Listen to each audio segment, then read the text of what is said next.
You're listening to a Roddenberry podcast. This episode of Mission Log is brought to you by listeners like you, supporters on Patreon. Join us today at patreon.com/missionlog. Mission Log, a Roddenberry Star Trek podcast, episode 459, Persistence of Vision.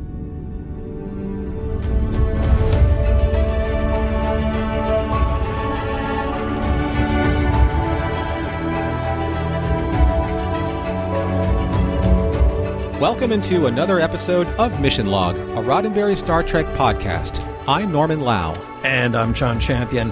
Each week on Mission Log, we take a look at each and every episode of Star Trek, searching for the morals, meanings, and messages contained therein, and seeing if they withstand the test of time. This week, Persistence of Vision, the one where Janeway and the Voyager crew are affected by hallucinations of grandeur. And no, not the Henry Rollins book of the same name. I will be back with trivia in a moment, right after Norm tells you how you can reach us. Mission Log is a conversation about Star Trek. Drop us a line at missionlog@roddenberry.com and join us on Twitter and Facebook at MissionLogPod. While you're at it, leave us a review and a rating at Apple Podcasts or your favorite podcast platform. And please remember, your comments could be used on Mission Log or Engage on the Roddenberry YouTube channel. And now, here is John Champion with this week's trivia. All right, we have an episode today written by Jerry Taylor. Now, we mention how we finally got past the very strange redistribution of episodes that were left over from Season 1, and this isn't one of them, but the script does come from an idea that Jerry had been kicking around since Season 1, and honestly, she got a lot of pushback from the powers that be. She was doing something cerebral, and they wanted something with action. Does that have a familiar ring to it? So, Jerry gets the ultimate credit, but she did have some help from Michael Piller on what was a difficult story to break and get into shape for a final script. It was directed by James L. Conway, and it's nice to see James's name here again. He had worked at DS9 for a number of episodes. He did 7 total, but they were pretty much all heavy hitters. Keep in mind, in the production timeline, he had done the 37s during Voyager's first season, though it aired during the second, and then he bounced back over to DS9 for the double-length The Way of the Warrior, and now he's back at Voyager for the second of his 4 episodes here. Hey, far be it from us, we don't want to spoil anything here, but could it be that the holoprojectors on other parts of the ship are going to be a way to get the Doctor out of sickbay for once? Well, it was the second time it's been mentioned in the show, and of course, the writers had been discussing it for a long time since the beginning of Voyager. I guess we'll just have to wait and find out. This episode, by the way, did get an Emmy Award nomination for Outstanding Hairstyling. Up against it, by the way, that year was DS9's Our Man Bashir. Now let's talk about guest stars. We spend some more time with Janeway's holodeck pals. There's Lord Burleigh, played by Michael Cumpsty again. His kids, Beatrice and Henry, are played by Lindsay Hahn and Thomas Dekker, respectively. Burleigh's housekeeper/nanny/ source of intimidation is again played by multi-time Trek guest star Carolyn Seymour. This episode is indeed the end of the road for this group, as we won't be visiting this holonovel again. We see an image of Tuvok's wife, T'Pel, played here by Marva Hicks. She has a number of high-profile TV credits, like Mad About You and Babylon 5, but her true passion is music. She has worked as a composer and singer. In fact, she sings in the episode of Babylon 5 in which she appears. She has also worked as a backup singer for some major artists like Stevie Wonder, and she was signed to work on Michael Jackson's final tour. We'll see Marva as T'Pel a couple more times on Voyager. Admiral Paris, now, it might seem like he's a familiar character since he has been name-checked before, but this is our first look at him. Here he's played by Warren Munson. He's a longtime TV guest actor going back to the mid-'60s. You may have seen him on anything from Young Indiana Jones to The Young and the Restless. We have actually seen him once before on Star Trek in the TNG Season 7 episode Interface as Admiral Holt. We'll get one more turn from Warren as Paris, and then there's a change in store. And finally, we have Patrick Kerr as the Botha alien. You may not recognize the face immediately, but Patrick has had some really standout roles in his career. In the short film George Lucas in Love, you can see him as the Yoda-like professor. On the series Frasier, he played Frasier Crane's Star Trek-obsessed co-worker. On Curb Your Enthusiasm's first 4 seasons, he had a recurring role as Michael, the blind man that Larry kept encountering. And Patrick even appeared alongside Sir Patrick Stewart in the 1995 film Jeffrey. This is his only Star Trek appearance.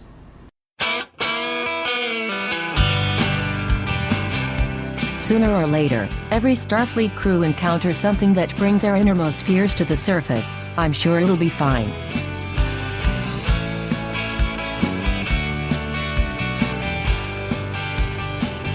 Prologue. Captain Janeway is working too hard.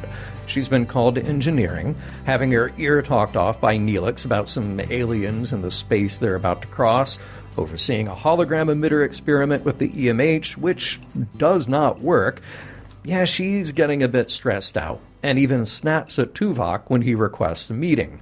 The Doctor, embarrassingly appearing as a shrunken version of himself, gives the order that Janeway needs some time off, which she does in the holodeck after passing by the picture of her and Mark in happier times on Earth. The captain enters her holonovel where she's the governess of Lord Burleigh's kids, and something is a little different. The Lord himself is way more amorous toward Janeway, Lucy, and plants a big old kiss on her before we go to the credits. Act 1. Their embrace is interrupted by Lord Burleigh's kids and their very unapproving nanny.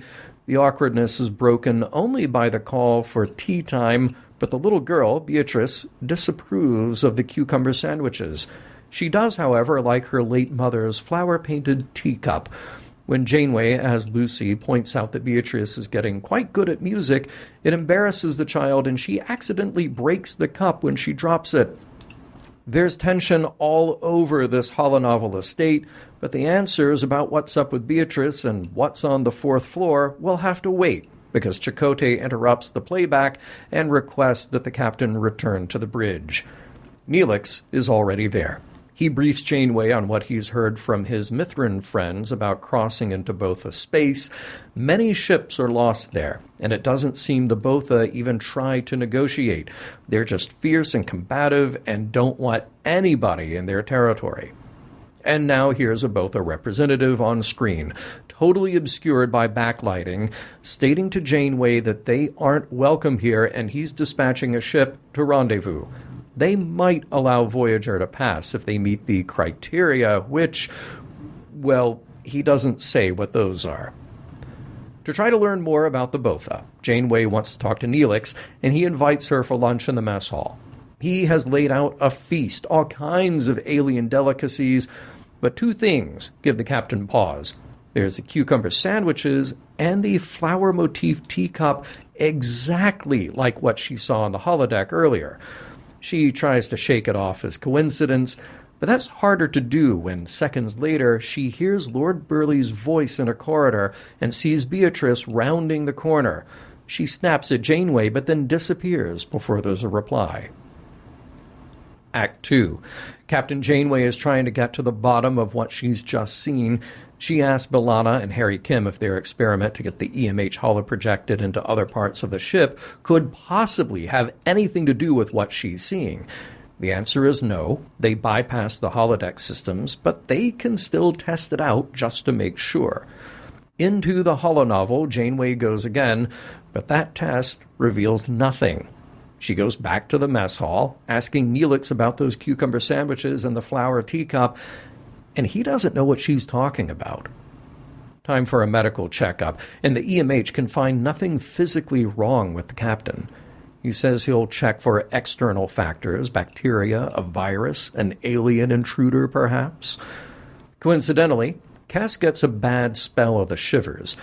But it's not so coincidental a moment later when Beatrice shows up to taunt Janeway, but this time Kes can see the little girl too, even when she moves toward and somehow gets absorbed into Janeway. Nobody has an explanation for it, but maybe it's related to Tuvok doing some mental exercises with Kes, that she's able to see this person who isn't there, seemingly reflecting her presence toward the captain. Later in her quarters, Janeway sits down for a snack of some ice cream when she hears the voice of Mark, then the sound of their dog barking. The voice becomes clearer, and Mark says he misses her. Someone else is on her mind now. The door opens, and on the other side is Mrs. Templeton from the holonovel, this time wielding a knife and threatening Janeway for ruining everything at Lord Burleigh's home. The two struggle, the knife slashes Janeway's hand, and when she calls for security, she finds herself still in sickbay, where Kes can again see the holonovel character as it disappears into Janeway. Tuvok is able to talk her down, but she's embarrassed and confused again to find that she has been hallucinating. Act 3. In her agitated, anxious state, Janeway hands over command to Chakotay. She just needs to chill for a while and take care of herself while he and the crew deal with the Botha. Kes tells the captain that, again, she saw the same hallucination, the woman with the knife, just as she did the little girl, and she thinks these aren't just something in Janeway's mind. There may be something going on inside the ship. On the bridge, Chakotay's contact with the Botha representative does not go well when his ship approaches. The alien would rather negotiate with the captain, and now he wants to know how Voyager is armed. Tuvok interrupts the transmission when he detects some anomalous sensor readings and, whoa, cloaked ships off the bow. The Botha has brought unmanned attack ships, and they waste no time firing on Voyager, taking a serious toll on shields and causing several injuries. Janeway can't wait around in sickbay any longer and goes right up to the bridge to confront the Botha, but she sees something else on screen. It's Mark, asking if she recognizes the man she loves. Act 4. Janeway sees Mark. Tom Paris sees his father, Admiral Paris. Tuvok sees his wife, T'Pel. They're all sort of mesmerized by what they see, and it's not just them. From engineering, B'Elanna reports that most of her crew are in a daze, and it's caused by some kind of energy being emanated by those alien ships. It's operating on a delta wave, psionic properties that are affecting the crew's brains. Well, now we have a reason for those hallucinations. B'Elanna will work on a way to block those emanations, but that'll take time. By rotating shields, they may buy themselves a little more time for work. Chakotay rushes to engineering to help B'Elanna and soon realizes everyone else may be in a catatonic state. He suggests that they may be the only two people on board who are aware of what's going on, and perhaps they should leave in an escape pod. He gets more and more insistent that they should leave with each other, together. Then he kisses her passionately, and cut to B'Elanna and her imagined Chakotay in her quarters, definitely not working on a warp core resonance burst. On the bridge, Paris and Janeway are fighting off their illusions in their own way. With Tom, it should be easy. He wants nothing to do with his father, but he finally succumbs to the distraction. Janeway is on her own and locks out the bridge with her crew just staring blankly into their own delusions. She is again interrupted by the hallucination of Mark, challenging her about staying faithful. It's enough to break her, and that leaves our captain staring blankly into nothing when the turbolift doors open. Act 5. In sickbay, the EMH attempts to contact anyone on board. Nobody replies, leaving the doctor and Kes as the only unaffected crew. They know what they have to do. Kes has to go to engineering and finish what B'Elanna started with the doctor's help over the comm system. On the way, Kes is distracted by an illusion of Tom, badly injured, but once inside engineering, she's able to pick up where B'Elanna left off. The EMH calls up a database of equations to help, but in the meantime, in walks Neelix with a story about how comms are down and he got assaulted by a hallucinating crew member. Oh, but wait, Kes is skeptical, and rightfully so, especially when Neelix insists that they need to leave Voyager on his shuttle. She calls back to the EMH and focuses again on the work at hand, even with fake Neelix right there taunting her. The illusion gets scarier when Kes feels painful welts all over her body, yet another distraction from the psionic energy penetrating the ship. She focuses, with the doctor's help, on the task, dispatching the illusory Neelix with her mind by reflecting those painful welts back onto him. Neelix falls to the ground, morphing then into an alien of some kind. With the opening before her, Kes is able to get to the engineering console again and activate the warp field. The burst does the trick, freeing the crew from their catatonic states. The alien, now at phaser point, reveals that he only did what he did because he can, and Janeway pushes to determine if his abilities are purely mental or aided by technology of some sort. She intends to stop him in any way she can from doing that kind of thing again. The Botha, one last trick up his sleeve, just says he's not really there, and then disappears from engineering, and the 3 attack ships confronting Voyager disappear too. With no easy answers, Janeway has a moment to reflect in the mess hall, eschewing more time in the holodeck to unwind. B'Elanna approaches and wonders if the alien was able to read their minds and present appealing fantasies that way. Janeway says it seems that way, and maybe it's better to look at those uncomfortable feelings in the eye than to keep them inside. Anyway, sweet dreams. The end. Wonderful job with the recap, John. Incredibly dense story, but I felt that you brought a nice lightness and snappiness to your recap. Thank you, because I feel Jerry's pain. I know that this story was her baby, and I can only imagine that if you're trying to shape this into a script, there is so much you have to get across. I appreciate your vision, and it was persistent in the way that you brought it. I could only do this by being persistent, so thank you for that, indeed. I got to say, at the beginning, Janeway should teach a lesson to all of us, and this is why sometimes you have to turn location tracking off on your phone or your comm badge or whatever you're walking around with. Janeway needs a break from being constantly accessible. I get it. Go into do not disturb mode sometimes. I actually have a more serious point to bring up about that later in discussion. Now we're going to start right off with just pin that for later. Good. Yeah. I love it. Nicely done effect with the EMH. Definitely better than the shrinking, morphing EMH we saw back in the beginning. Yeah. I really like the way that the Force perspective was used, like either looking from the Doctor's perspective or looking at Janeway down at the Doctor, with the distance and the slant of the camera angle.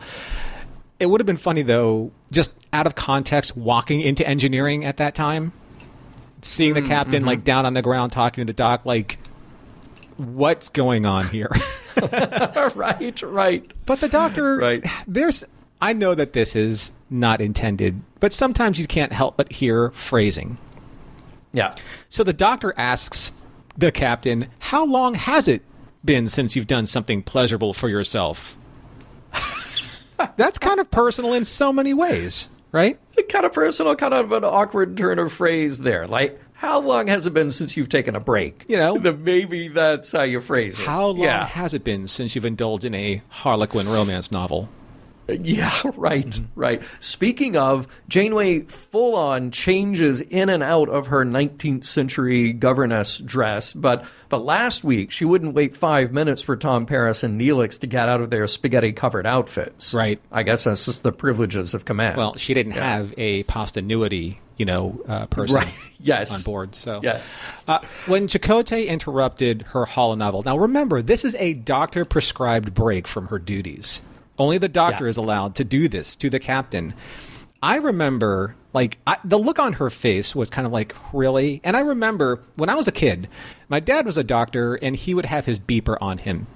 You know this, right, John? Yes, I remember this so well. Right? Yeah. So there's the big plan for the family outing, a meal to Pizza Hut, of course, and a movie, and then all of a sudden the beeper goes off. You saw the same look. On my father's face when that happens. There's a reason why they are allowed breaks And the reason why they shouldn't always be tethered to, like you said in your original point, tethered to this artificial leash of responsibility. Yeah. Right? Yeah, exactly. The whole scene where Neelix is, I love how you phrased it, backlit. Because it's true. Yeah. I like how Neelix is in this scene talking about who the Bothans are to the captain. This is the Neelix that I want to see. This is the Neelix that's actually doing his job. Like the one that they hired him off of his ship and caretaker to do. Yeah. I hopefully we got over the hump with Neelix.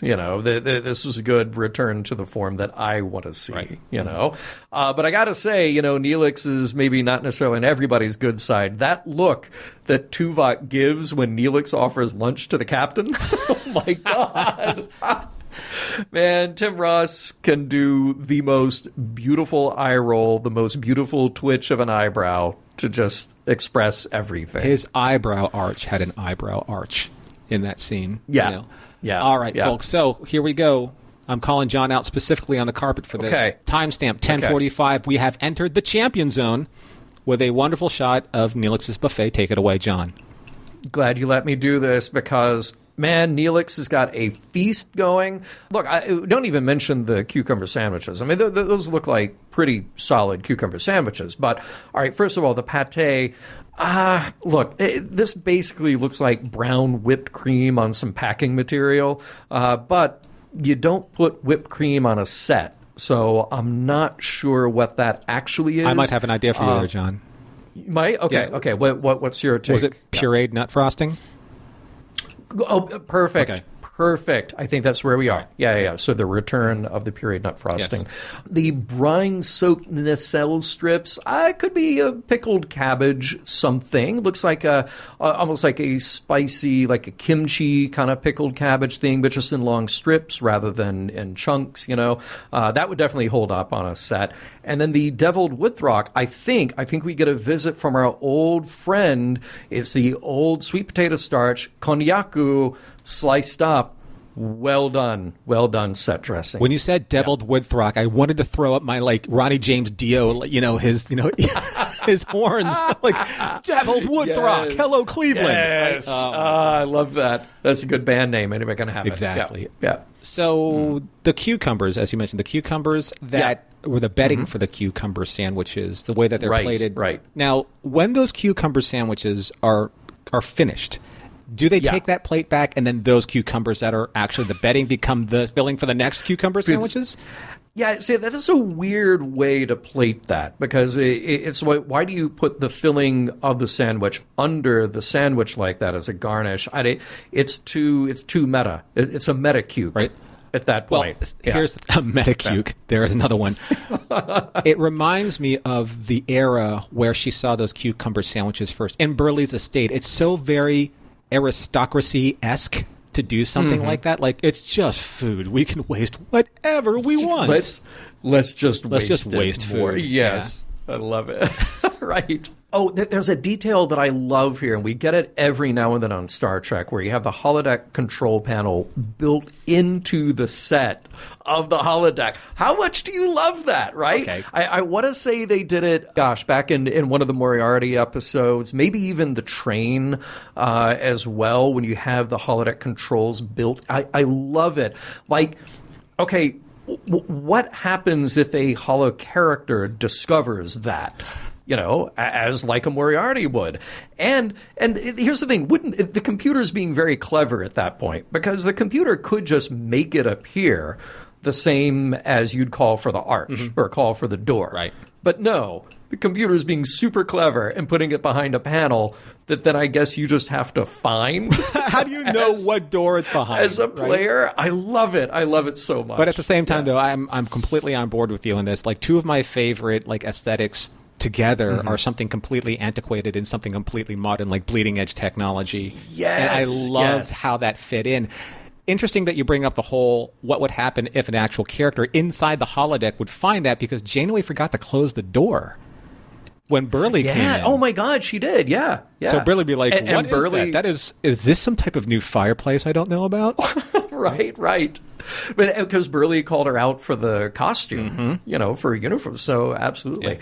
Yeah. I really do, speaking of good Neelix scenes, I really like Neelix's sweetness and sensitivity when Janeway comes back into the mess hall questioning her reality about really nicely played. Yeah, I felt like the way that they blocked that scene and the way she kind of sidled up to his kind of like the bar area, of his kitchen. Mm-hmm.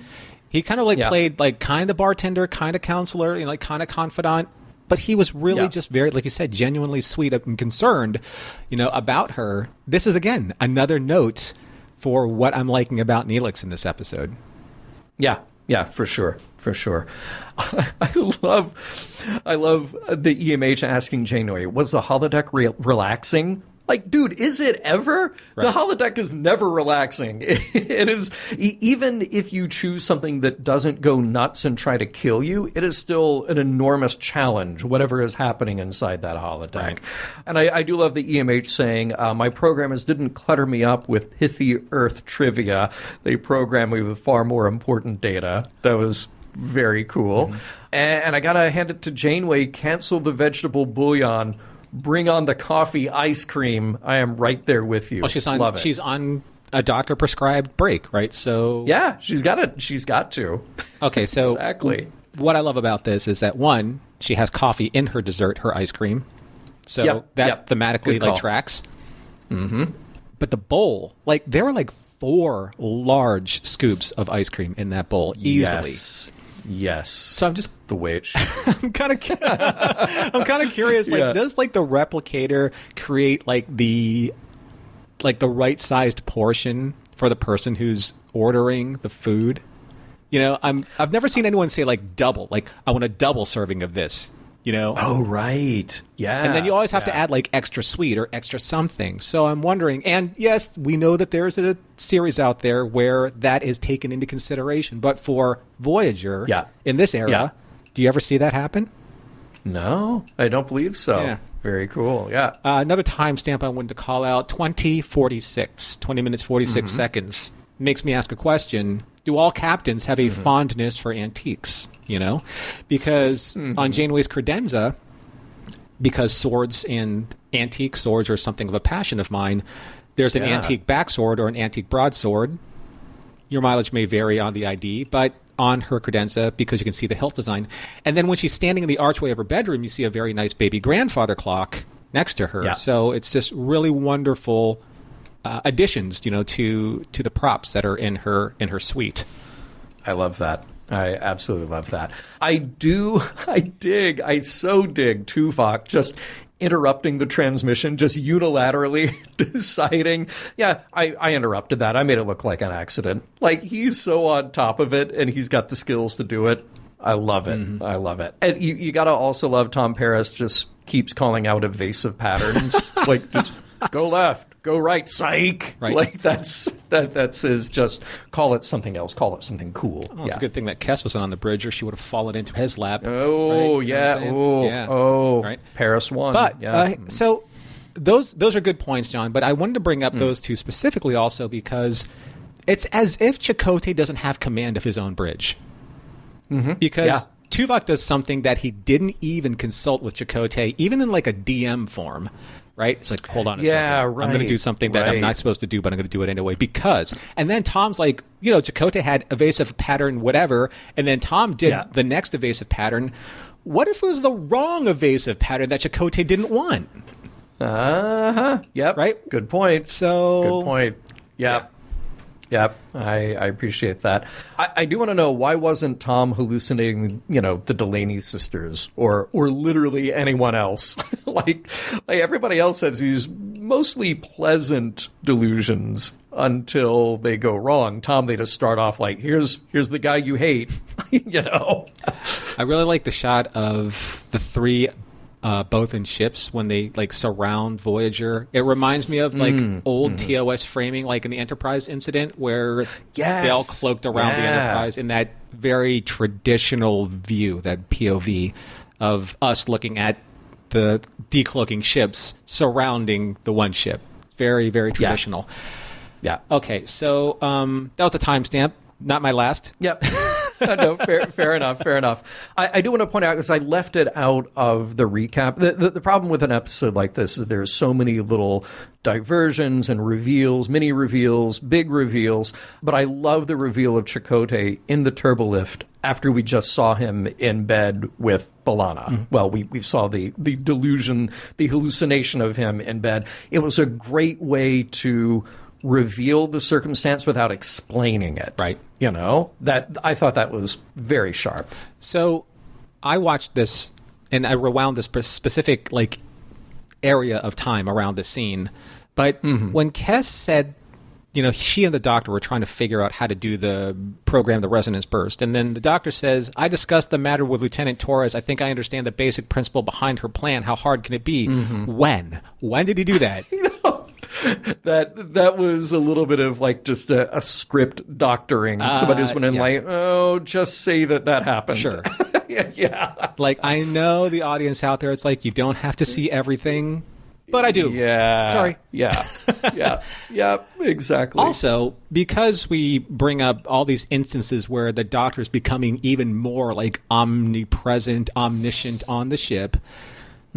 Last episode, he said...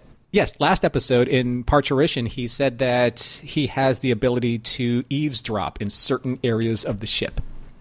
Right. Yeah, he sure did. And now we know that, or we knew that at one point in time, Seska was able to infiltrate the med bay's consoles in order for her to teleport or transport off the ship. So why can't the Doctor, as a program that can infiltrate parts of the ship, just reprogram engineering from his terminal? There you go. You would think that that's a thing that he could do, right? Or they could, set up an uplink in there or something. You got to appreciate T equals C sub 1 and that long, because this is Voyager just leaning into the technobabble so hard. Yeah. So gotta love that. And man, that the makeup on Kes with the welts and the oozing wounds. Oh my God, really well done. Just disturbing, scary stuff. I'll tell you what, her scream at that revelation, that snapped me out of pretty much everything. I was like, wow. Yeah. That really got me. Okay, my last timestamp, because I was really timestamp heavy, this one, but because they were fun. When Neelix, when Kes's wounds were reflected back to him in that kind of remember the mirror, thing that the doctor said, you can actually see foam fly from his wounds onto the floor. Yes, I noticed that. Right. Yeah, good point. I thought that was really nice. The last bit of dialogue with Janeway and the Bothan, it's kind of scary when you think about how defenseless Voyager really is out there in the Delta Quadrant. Janeway said, why did you do this to us? The Bothan said, because I can. Some people just like to watch the world burn. That's terrifying. Yeah, exactly. Right? But the last big question, John, and I think that all of us really need to ask this question at the end of this episode, how many Bothans died trying to bring us the information in this episode?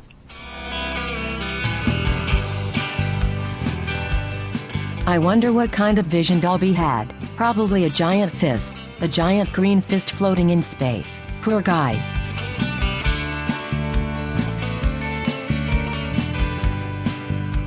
A word of thanks to our sponsors, because that's you, the people in our audience who have supported us on Patreon, who continue to support us on Patreon, and continue to be part of the conversation in the Mission Log exclusive Discord. Norman, why don't you give us a quick rundown of all the perks that people can get if they join us on Patreon? Well, the first thing that happens when you go to patreon.com/missionlog is you get to see all the opportunities that you can support us.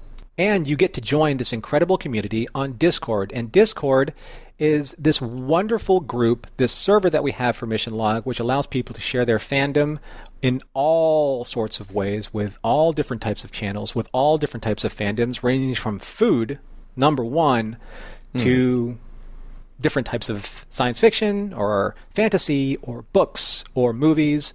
Whatever you feel like talking about, we have a channel for you. If we don't, we usually make one, and it's just a safe communal space where everyone can come together and talk about what they love and with the utmost respect. I think that's the one thing, John, that I love about it, is we have so much respect for everyone who is in our group. I agree. And, I think about our Patreon and I say, come for the swag, come for the early access to shows, for the, unedited, unexpurgated shows. Stay for the community. That's really what it's all about. So we love to see people join us and then immediately hop into Discord and say hi to everyone and find that welcoming community. And I do want to welcome some people by name who have joined us very recently on Patreon and then in the Discord. Matt, Stuart, Sean, Kale, Scott, Mark, Brandon, welcome to all of you. Thank you for joining us. We hope you're enjoying those early shows, those unedited shows, and hope you're enjoying the community that is our Discord. Again, if you would like to join us, hop over to patreon.com/missionlog. All right, so question for you, Norman. Do you think that the Bothans, is it just that one guy? Or hard to say, right? Yeah. I thought that was one of the most interesting questions that we're left with at the end, because we keep assuming that the Botha are, there are many of them, and Neelix describes them as multiples.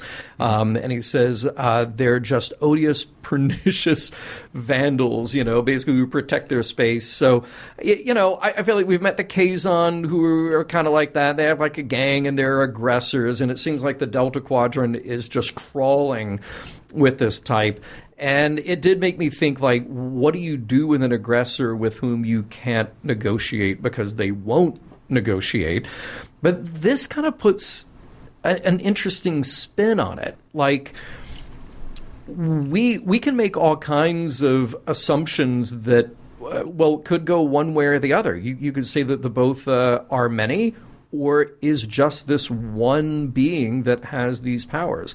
Those ships, like I said, that those ships weren't manned. There were no life signs on those other ships. Were they even there? Were they just, projections, again, coming out of the sky? We're left with so many questions like that. And I kept thinking, like, well, what's scarier? And to me, like, thinking about this compared to the Kazon are just sort of like an unruly street gang. And they will be an annoyance, and Voyager can just kind of like fight back and fire back as often as they can. This is a being, maybe singular, maybe multiple, that gets into their heads and creates illusions, which is kind of more terrifying. We're entering that type of Star Trek trope, where you have the alien being obviously supernatural and very powerful or omniscient in a way, because what they or it are capable of doing is being able to attack the crew with a weapon that they are defenseless against, and that's like a psychotropic weapon, or a hallucinogenic weapon. So there's nothing that the human mind can do to defend themselves against that, unless you are someone like Acast or a Tuvok, someone who has a disciplined telepathic mind that can at least try and defend against something like that. We're going like all the way back to, say, like Spectre of the Gun, when Spock did the mind meld with, Kirk and Scotty and Bones, and to try and prevent them from believing that they can get killed by firearms. But how disciplined is Tuvok if he just has a few words from his wife and then boom, Tuvok out? Well, that's the thing, is the stakes always kind of get ramped up like the further along, the Star Trek series you go. If you're going to introduce like, well, we already did that before, and then, well, what if we just kind of make them stronger? So you're entering like Q territory, you're entering Prophets territory, you're kind of like entering... you don't want to like make these enemies too strong, but at the same time they are too strong, right? It's really hard to balance them, especially if they're only one-offs, which I'm not sure if these are or not. Yeah, right. But what's interesting is seeing an alien who does have that kind of power, who does have that kind of maliciousness, but using as a weapon something that you wouldn't think would be a weapon. And the question that I left for myself here is love our biggest vulnerability? Because look what happens. You've got Janeway worried over Mark. and the distraction that Burley provides. So she's got it kind of from both sides there. You see B'Elanna get wrapped up in this fantasy of Chakotay. You have Tuvok and his wife. Again, as strong mentally as Tuvok may be, that's all it took. We know that he misses his family from that wonderful scene that he had in the mess hall, talking to Neelix about family and life and what that means to him.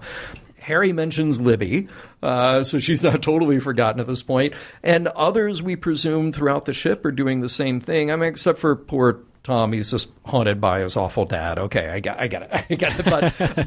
But this is one of the most unique ways that an alien has exploited an entire crew and almost brought them to their knees. I mean, he almost could have won. What if her mental training had not been as successful as what she'd been through with Tuvok? Well, then you're just left with the EMH. Then the EMH has got to figure out a way to, change conditions in engineering, or that both is going to come on board and just shut down the EMH at some point. I like how you phrased that the weapon itself is kind of like using their own love and using their own emotions against them. And it reminded me of a line that I mentioned earlier, that one of my favorite lines in the episode Twisted, where Chakotay said to Neelix about jealousy, he said, "Nothing makes us more vulnerable than when we love someone. We can be hurt very easily. But I've always believed that what you get when you love someone is greater than what you risk." Yeah. So I like that plays into, this reference of the Bothan or Bothans or both of them. I know that was terrible. Everyone can groan. I'd groaned. Yeah. So, but using that as kind of like the catalyst of being able to have the crew frozen in fear of their own emotions. And I think that's something that we haven't really seen kind of used in this very particular way. Although being able to kind of bring up those very serious emotions in a way where you can kind of hypnotize the crew, that's kind of like what Sybok was doing, wasn't it? It's kind of like what he was doing when he was freeing everyone, from their emotional burden, and then being able to use that and absorb kind of the loyalty and the obedience from his followers in doing that in a way. Huge difference, though. Sybok thinks he's doing it for good reasons. True. And the Botha here just thinks, well, I'm a pernicious jerk. I can do this just because I can. Well, how do we know he's not doing it for good reasons? The reason's to defend his space. I mean, the only real description that we know of the Botha is what Neelix said, and Neelix doesn't really know all that much to begin with. Right. It's kind of like, what's your presentation on the Botha? Well, I really don't know anything. Well, they're pernicious. Okay, George Costanza, we all know that you don't know the Penske file, so you're just making things up. Right? Well, but what's interesting is that all the information about the Botha could be completely wrong. Because, it sounds like what he's describing from the Mithrin are multiple of them. This is a species out there in this space that will take them on. We've only met one, which either is a great budget-saving tool for the show, or B, if you look at it in universe, it could just be this terrifying thing that this one being has built up around himself. Something that I think is interesting about this episode that is something that happens sometimes very well in Voyager and sometimes gets forgotten in Voyager. And we're only a season and a half into it. But the crew is in this unique position, being far from home, presumably 70 years away from seeing the people that they love again.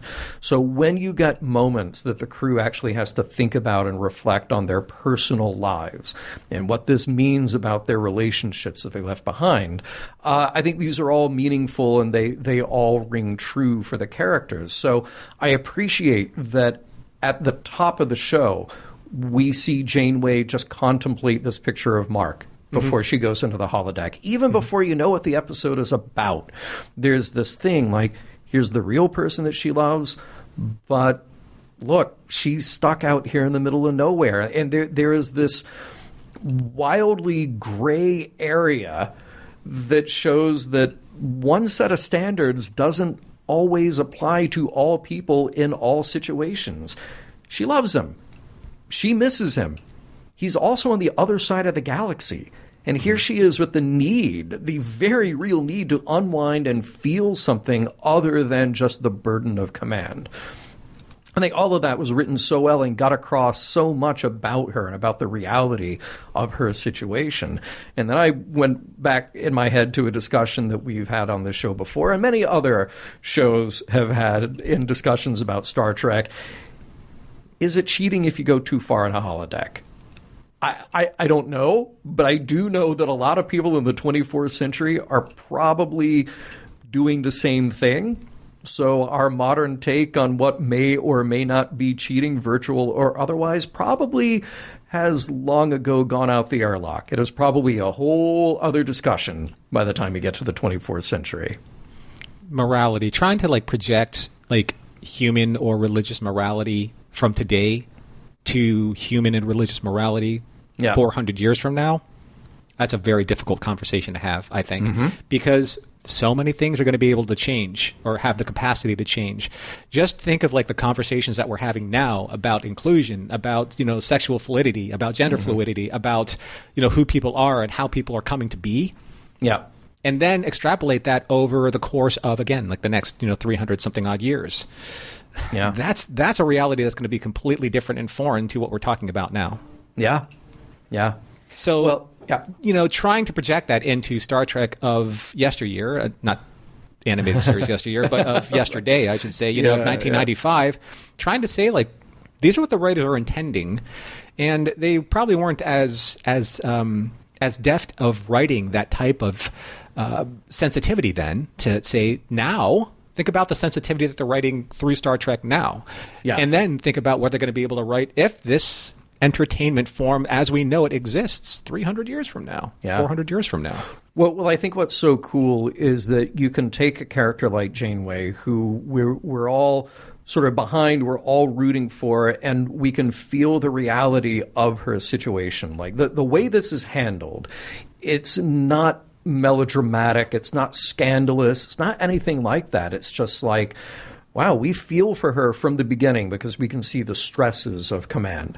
And we can feel for her from the beginning because we know how far away she is from Mark, even though we've gotten very little of Mark in the last season and a half. But we understand kind of the playing field that we're on.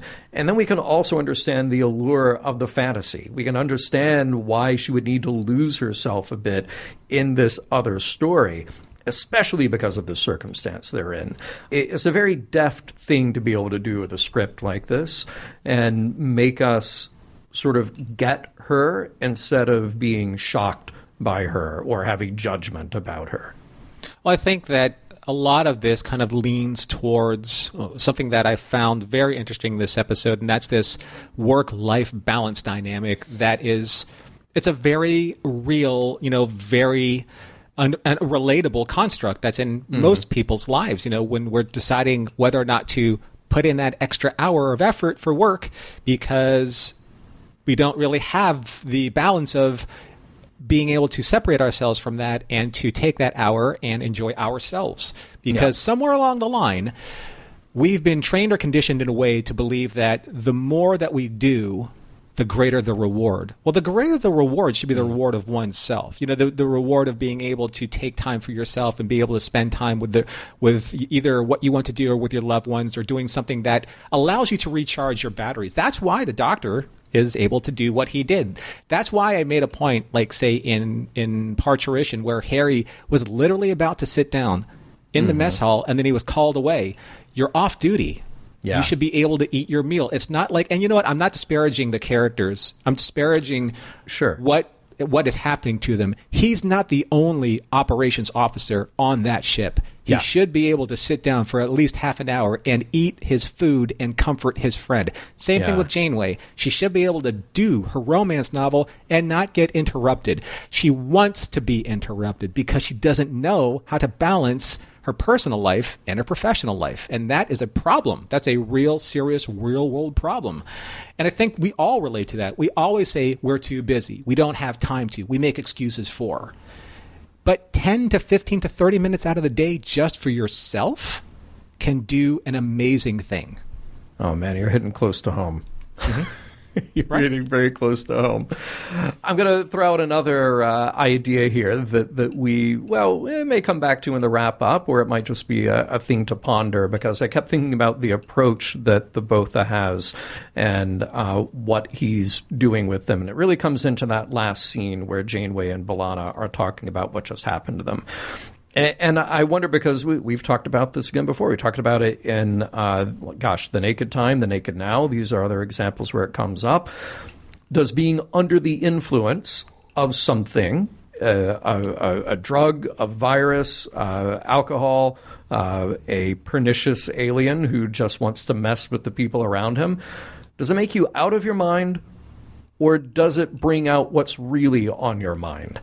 Who's the real Janeway? Who's the real B'Elanna? And I think you can go through each of these characters, and maybe B'Elanna is the outlier.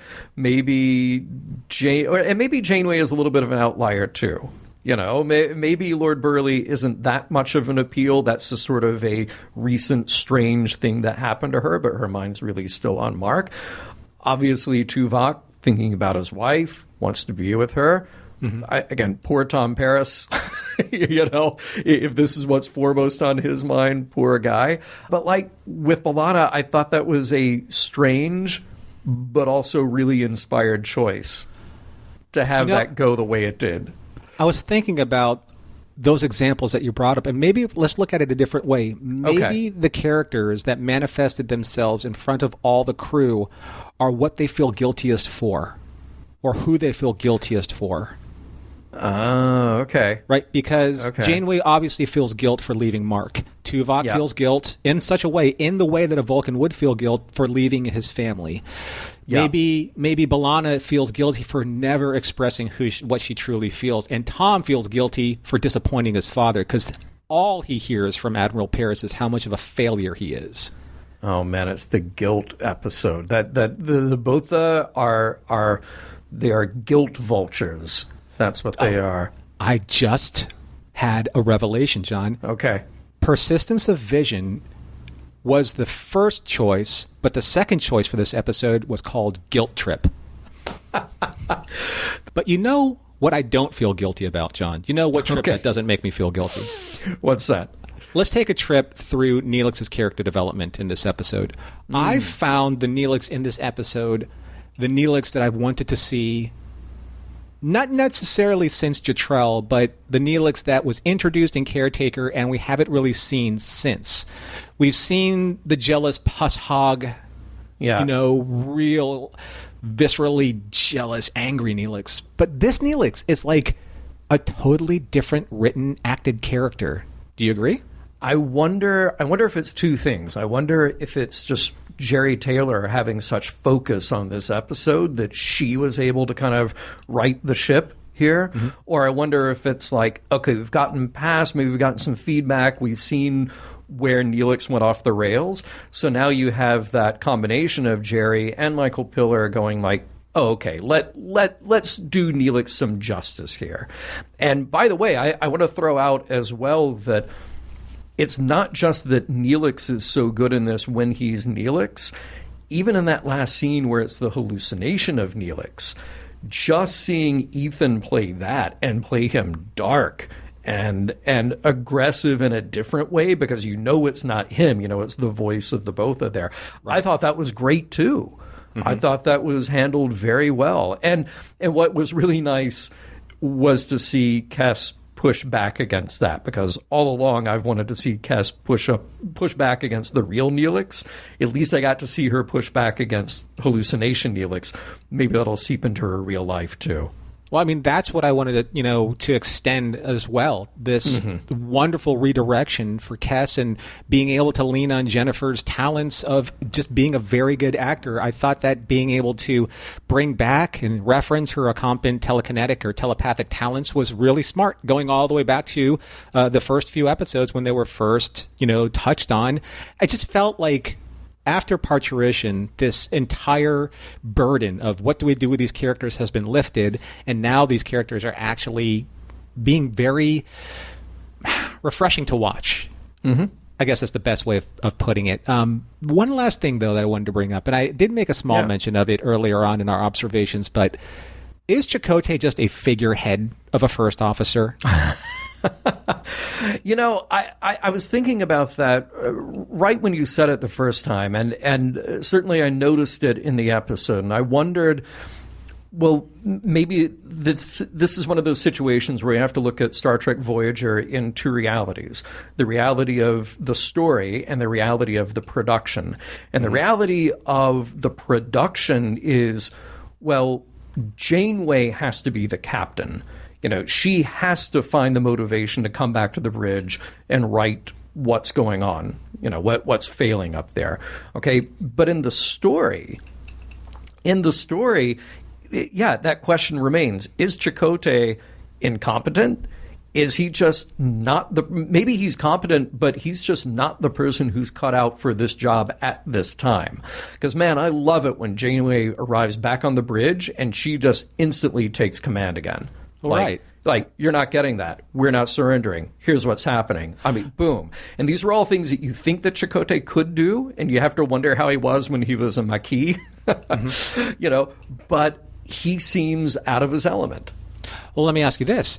Would Tuvok have done what he did to Chakotay and called the audible and said, I interrupted your transmission because I found something that I need to talk about? Would he have done that to Janeway? Would Tom have executed a maneuver that wasn't authorized by Janeway just because he felt it was the right thing to do? Right. I don't think so. Yeah, I don't think so either. Or they would have either asked or they would have surreptitiously transmitted that information to her before doing it. There would have been a beat. There would have been a beat saying, Captain, I suggest. Yep.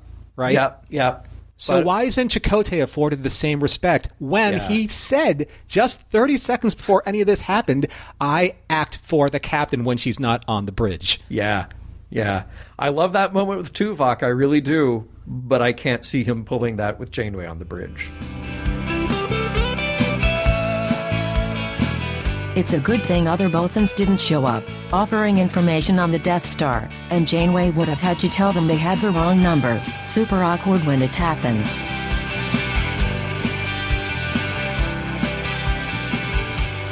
Well, we are at the very end of our show, and as we do here on Mission Log, we take a look at an episode. In this case, we're taking a look at Persistence of Vision, and we take a look to see if, does this episode hold up? Does it withstand the test of time?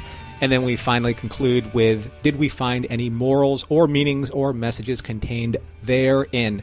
So let's start with you, John. How did you feel about this episode? How did you feel? How did your vision quest conclude?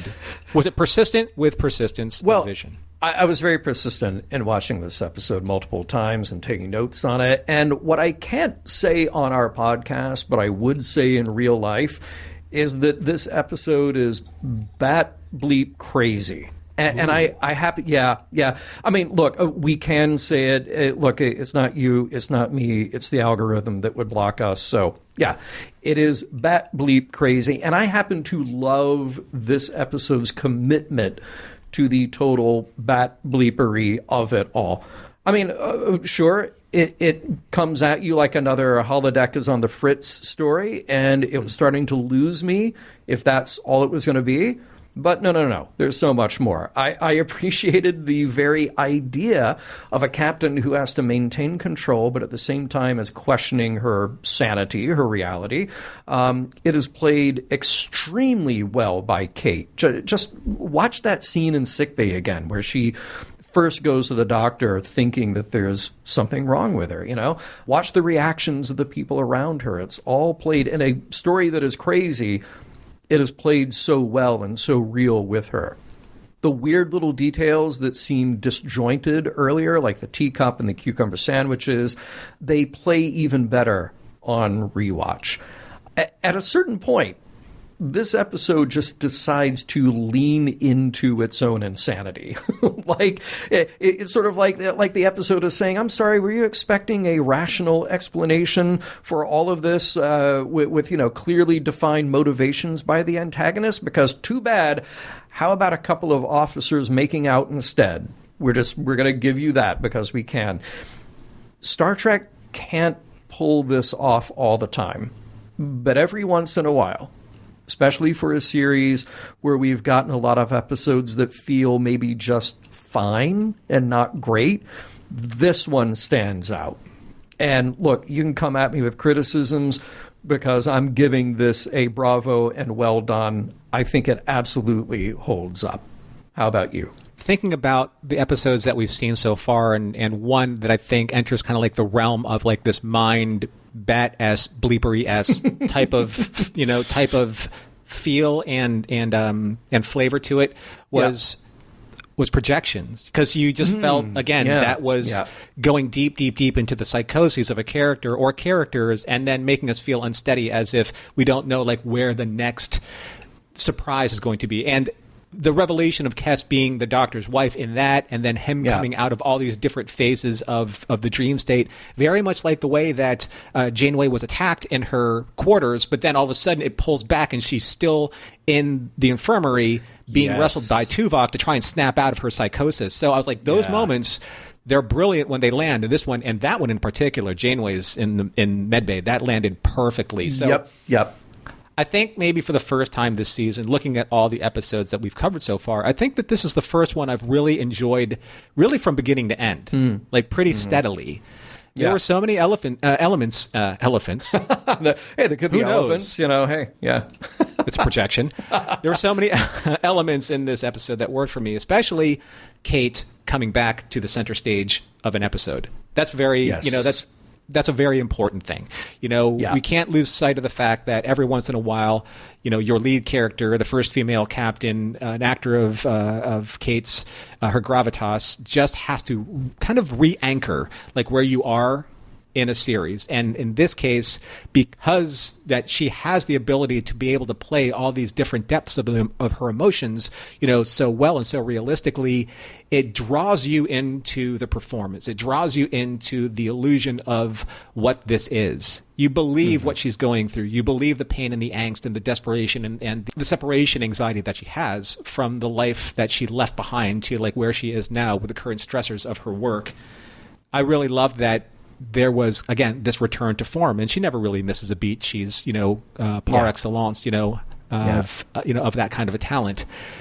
But what I also like about this episode, and I mentioned this earlier in discussion, is how they've reset Neelix and Kes so quickly, not only like as individual characters, but their relationship as well, because that's what they didn't focus on. They didn't focus on kind of like the ridiculousness of who they are together as opposed to the strengths of who they are apart.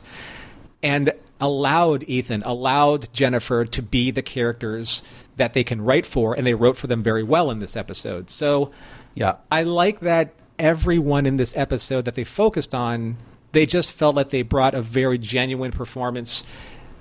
Yeah, maybe my cringe-o-meter didn't quite hit 1. It was kind of closer to 0, which was good with Neelix.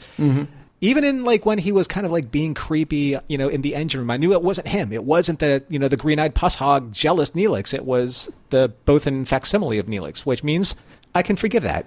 I don't have to I don't have to believe that that's the Neelix of old. So there's a lot of things that happened in this episode that I felt righted the ship. And got it back on track to where I think we're going to get better development for future stories. Yeah, agreed. Now, look, when we talk about morals, meanings, messages, I don't know where we're going to come down here, because I feel like this is an episode, for me at least, that there's not really a message. In the old parlance of Mission Log, it's not a bonk bonk on the head episode. That's not a save the whales or don't eat lead paint kind of message, telling you what to do, which is perfectly okay. I think that is perfectly fine for Star Trek, just to mess with your mind a little bit from time to time. But I do feel like there is this attempt at the end to give the ideas in the story a little more gravitas, a little more weight than just look how insane we could make this story. Janeway says to B'Elanna, we have to look at those difficult, sometimes uncomfortable thoughts right in the eye. instead of keeping them bottled up. And I agree with her. And I'll make sort of an additional observation on that we need to acknowledge our own uncomfortable thoughts, and we need to also acknowledge that probably everyone else has them too. And when we can do that, we can give ourselves and each other a little slack. We can give each other and ourselves a little bit of a break when it comes to that. I think that's perfectly all right. And if this episode was trying to get that across, then I'm perfectly okay with that. Norman, did you find anything else in there of weight that you need to get across? I mean, well, I brought this up in a way, during discussion about Janeway needing to find that balance between work and personal life, because I think that's very important. As someone who, worked for a very long time in the corporate field, I've probably spent 80%, 90% of my time devoted to my work and maybe about 10% of my time devoted to myself, which isn't a lot. And that happened for a long time. And, there are very significant moments in my life that I regret to this day that happened to me. I devoted myself to work, and I missed a very significant, very regrettable part of something that was very important to me. And I can't get that time back. Yeah. So basically, this is all a prelude to saying, don't lose sight of your own physical, mental health and happiness for the sake of your job, or your responsibilities, or for someone else's needs. In the end, the only person who is responsible for you is you. So it's important to have somebody to talk to share your feelings with, even if just to remove the burden of keeping all those emotions bottled up inside. I think what I enjoyed most about this episode is that many of Janeway's crew proved to her that they are there for her as she has been for them. Yeah. I mean, how many times have we seen Janeway console them when they needed it, or have given them guidance? I mean, probably almost every other episode, it's something for Harry, right? Yeah. Right. Yeah, very true. Yeah, but they absolutely direct it to her, which is nice. Yeah. Right, and I think that's the strength of Voyager. Yeah. Having that captain having a captain that's as emotionally accessible as Janeway, just like the very end with B'Elanna. So and to bring that point up, there was something in the resolution conversation between Janeway and B'Elanna that, again, I brought this up earlier, reminded me a lot of what Sybok was trying to prove when showing Kirk, Spock, and McCoy their respective deepest and darkest secrets and or personal shame, bringing them to light, so that their souls would be unburdened by the uncovering that secrecy, or exposing that secrecy. When Janeway said to B'Elanna, but in a way, maybe he did us all a favor. Maybe it's better to look those feelings in the eye than to keep them locked up inside. There is kind of that very important point being made towards maintaining one's mental health, to be able to discuss these things that burden us to the point of maybe we withdraw from people or from friends or from coworkers or from life. Yeah. Because we don't know how to access that. We don't know how to share that. We don't know how to find ways to be able to healthily express that burden and to get that off of our chest, as the saying goes. So it's important that there are outlets for us to be able to relieve ourselves from those thoughts and feelings, if only for a little while. Well said, my friend. Thank you for unburdening those thoughts on all of us. And remember, Mission Log is produced by Roddenberry Entertainment. If you'd like to support us directly, you can do so at patreon.com/missionlog for early access to shows and the Mission Log Discord. Our website is missionlogpodcast.com, and for more Star Trek news and discussion, visit trekmovie.com. On the next Mission Log, Tattoo.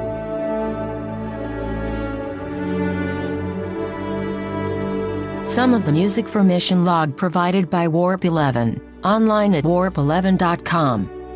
Special thanks to consulting producers, Adam Brusky, Matt Esposito, Homer Frizzell, John Mann, Mike Richards, and Mike Schabel.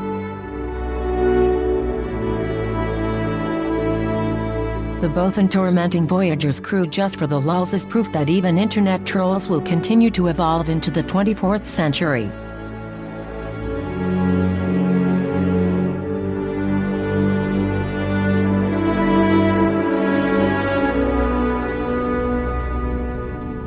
End transmission.